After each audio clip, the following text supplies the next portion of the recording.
Hi, this is Faxi Nadu. Welcome to another one of our videos.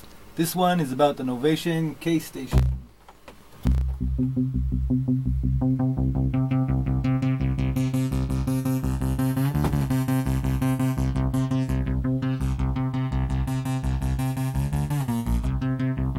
So, this is a fun little synth. As we said, it's from Novation. There's a hardware version, which is the K-Station, and a software version which is said to be identical, and it's called the V-Station.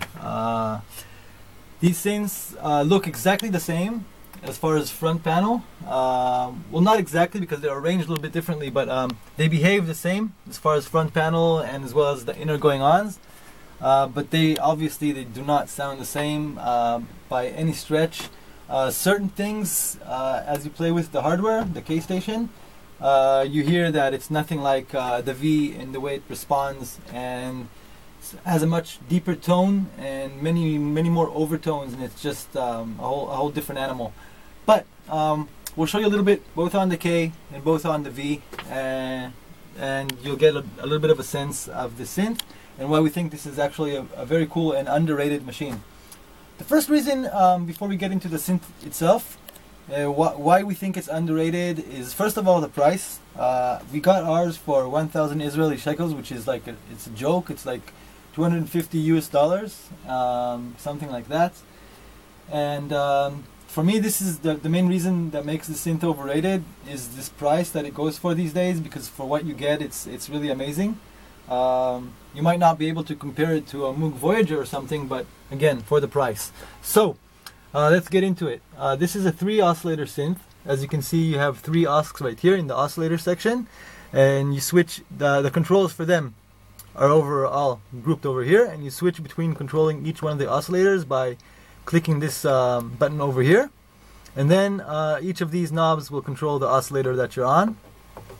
And for each osc, you have obviously the octave, semitone, detune, waveforms, and depth of modulations, which include the pulse width and pitch modulation, where you can modulate it with an LFO and with the mod envelope, which is over here, and we'll get into it later. This is a classic subtractive 3 osc synth, kind of like if you take the Mini Moog design. It's like a digital sort of clone of the Mini Moog with added and changed kind of approach to it. So the waveforms are as in old analog synth, which is just like, you know, the sine, tri, saw, and square form. And this is nothing fancy. The oscillators do sound good. They do sound very digital, but they're really stable. And this synth has like a sort of has a little bit of a bassy kind of digital presence, but in a nice way, and it does contradict the sound of other digital synths. It's nothing like the sound of the A1X or the Roland SH201 or the Virus or other synths that we've had here. You might be able to say that it's closest in sound to the Virus. It's kind of like a poor man's Virus, but it does have some tones that the Virus doesn't have. But if you look at the design, the knobs, everything, it kind of reminds you of what Access are doing. Kind of similar in a way. The cool thing about this synth that I find is unique is the filter section, and it's not unique because of the design. I mean, the design is just a regular, you know, you have a cutoff, a resonance, envelope, key tracking, and LFO. The filter is like a sort of a ladder design with a 12 dB or 24 dB low pass available. What makes it nice is actually not on the front panel. To get into that parameter, you have to go here into menus, filter, and then you have 2 cool parameters, which is filter Q normalize and filter overdrive. What these things do is the Q normalize is it normalizes the resonance amount. So when you're on high resonance and you have little spots where you're moving the filter, obviously on this preset it doesn't. It sounds smooth all around. But if you have some preset where you will be moving the frequency, and you'll get these weird peaks, so the normalization will kind of knock them down and make a smoother response across the filter sweep. The overdrive is just your basic filter drive section, but if you put it on high overdrive and you sweep around the cutoff, it gets into these really nice and sweet overtones, really great sweet spots, and it was a really pleasant surprise because on the softer version, you have the overdrive and the Q normalize, but they just don't sound the same. Just don't get that deep richness of tone that you get with the hardware machine. So the filter is very interesting, and moving on, you have two LFOs over here, LFO 1 and 2 with the basic waveforms as well as a sample and hold circuit. The thing with the LFOs right here is we, and I guess many psytrance and kind of techno producers like to often have the LFOs synced, and here it's not on the, you don't have the sync option right here. You have to go into the menu in order to kind of find it, and it's over here. So the LFOs have many additional options to them, like, you know, triggering, key triggering, either on monophonic or polyphonic mode, and a few additional options. So maybe I should have mentioned this at first. You did see me over here go into the menus. So yeah, I guess this is something that is overall about the synth, which is not all the parameters are on the front panel. You do have an LCD screen that you have to scroll into to get some of the parameters out of it. It is a little bit larger than something like the DX200, so there's more space for Novation to actually write without being too archaic what the functions do, and it's actually not so difficult. I thought it would be more annoying and less intuitive than it actually is. It's really easy actually to find what you need. Let's say you want, I don't know, let's go into the filter section, filter drive, filter normalize. Let's go into the OSC section, and then you can change the OSC mode, the unison, the detune, and it is pretty quick actually. Another thing that you will not find here on the front panel, which is really important and really adds a lot to the sound, is the whole FM mechanism between the oscillators, and this acts less like the DX type of FM and more like the traditional virtual analog type of FM as found on the Nord lead and as found in a different way on the AN1X. So you basically have, as well as OSC sync, we'll get into OSC sync later, basically you have FM between the first and third oscillators with an FM envelope. So it would have been nicer to have it on the front panel, because this is, I think the FM mount is a really tweakable knob. The FM mount and the decay actually is a really tweakable and fun knob, and it should have been here. It would have added a lot more to the kind of palette you could get out of it in real time, and the evolvedness of the sound. But it is there. I mean, you can have FM going as well, like we showed, as well as sync. Would be nice to have some sort of way to change the pitch mechanism on the front panel as well. But again, in this synth it is not so archaic. You just have to find the right menu, which is quick because it's labeled over here, and you find your parameter. It does take a second or two, but I don't know. If you've ever had a Waldorf Micro Q or something like that, then you know this is actually not so bad. So it also comes with an Arpeggiator, which is really nice, and again the Arpeggiator functions, all of them except on and off and tempo, are over here. And of course the tempo won't sync unless you, won't move if you are synced to your sequencer program. So the ARP patterns are not as varied as something like the DX200, just like the normal up, down, random thing. Octave range, gate timing for the ARPs, whether it latches or not, and of course the ARP division on the BPM. Now it's set to 16th notes on this preset.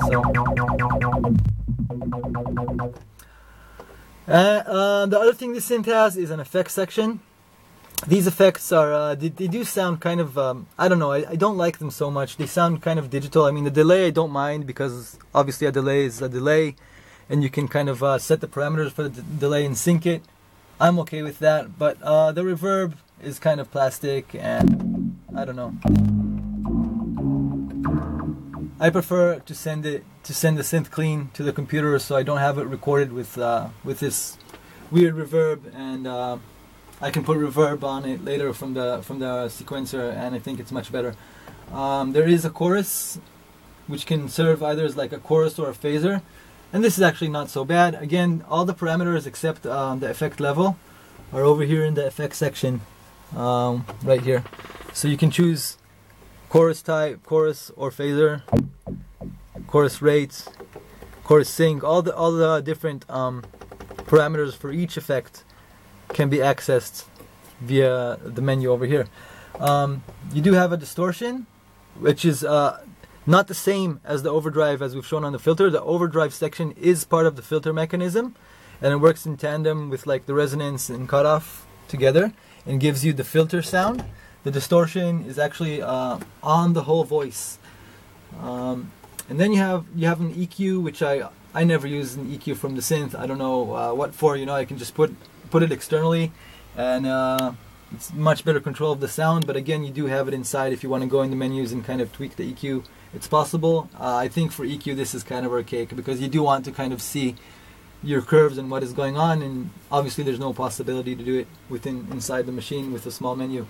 You have a panner with an LFO inside, and you can use this synth as a vocoder, which this I won't show this at all.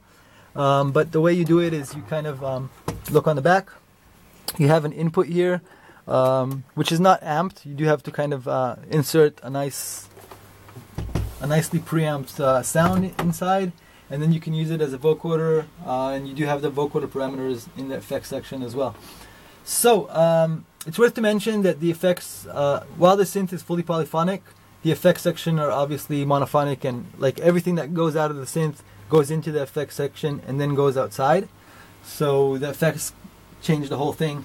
Another thing is that the effects, this is actually pretty cool, they can be used simultaneously. So you don't have to choose if you want a delay or a reverb or a chorus or a distortion, etc. You can just set each one of them and choose to what level it is being sent. You can think of it as like different sends set up over here.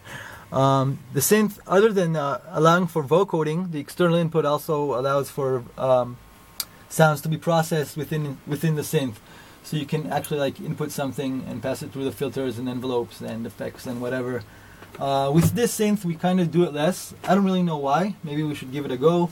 We kind of do it more with analog stuff like the MS-20 that we have at the moment right here, and other analogs that come by into the studio.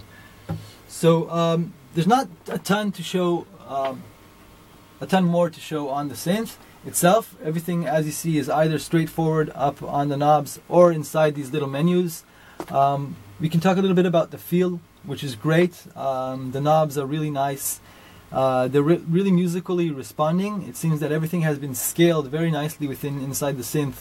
The filter responds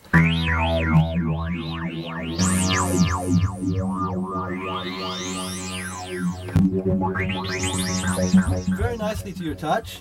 The resonance gets really gnarly. Here you can hear with the overdrive what I was talking about. The rich, nice overtones that the overdrive puts inside. The sliders for the envelope VCA are a little not, I don't know, it's not like they're not good quality, but the knobs just kind of feel a little better than these sliders. It's kind of weird that they decided to put knobs on every single parameter, including the mod envelope, but then the amp envelope has sliders. I don't know, maybe it's like a look thing. It just kind of looks cool that there's also sliders on it. No idea what they were thinking, but okay, why not? Like we said, there's also the V-Station, which is the same engine, and it's laid out a little bit differently because obviously there's more space on the screen. In the V-Station you don't need this menu at all. All it does is show you what preset you're using.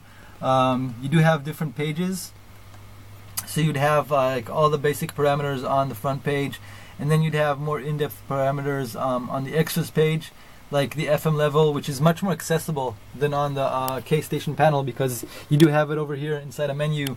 You have the FM level, FM envelope, the detune of the unison amount, voices. So to make really faster and fatter patches, you can use this. You can use the V-Station and program a sound and then send it to the K-Station, but it is not the exact same as working with like a dedicated synth editor because it is a VSTI all in itself. The one cool thing is that you don't have to set parameters at all as far as MIDI control. When you open the V station and you have the K-Station sending MIDI to it, then all the parameters are automatically mapped, obviously. So whatever you move on the physical synth will move the corresponding knob, the exact same knob on the virtual machine, which is pretty cool if you think about it.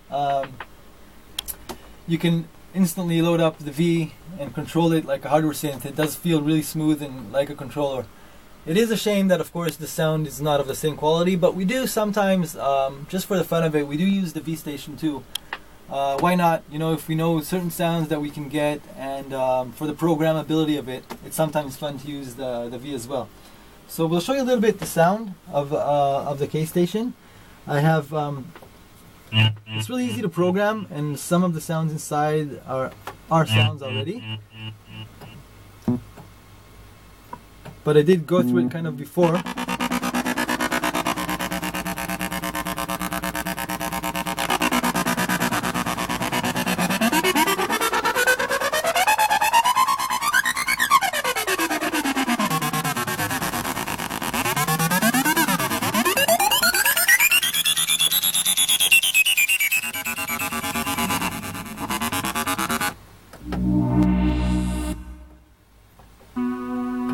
So it's fully polyphonic.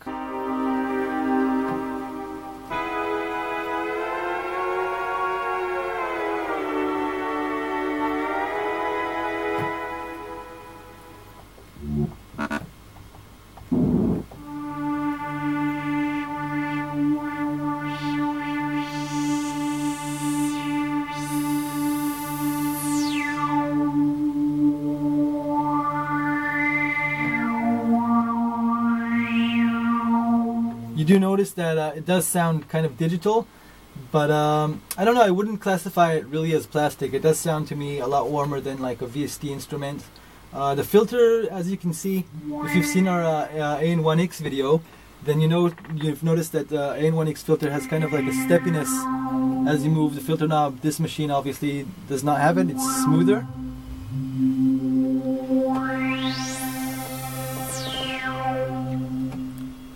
And it does serve also as a nice MIDI keyboard to take around. It's not like the smallest thing. It maybe won't fit in your backpack, but it is. The good thing is it's a good build. It's not easily thrown around, and it's not easily broken around. You have a 2-octave keyboard, and you can move up and down on the octaves. Oh, so maybe this isn't for a keyboardist, but for like a live electronic musician, it's a nice machine. Again, the bottom line is, it might not be the #1 best synth ever made, but it's a really good machine, and for the price that you can have in these days, I think you should really look for one and grab yourself one. It's worth it, if not for anything else, just for the kind of unique tone that the filter has. It sounds different than the other machines, and we like to use it as to kind of, it's nice to place, like our philosophy is to place different tones in the mix, so this would be a really nice thing to put in the mix. And that's it. So watch our other videos and make some cool music of your own. Have a good day. Thank you.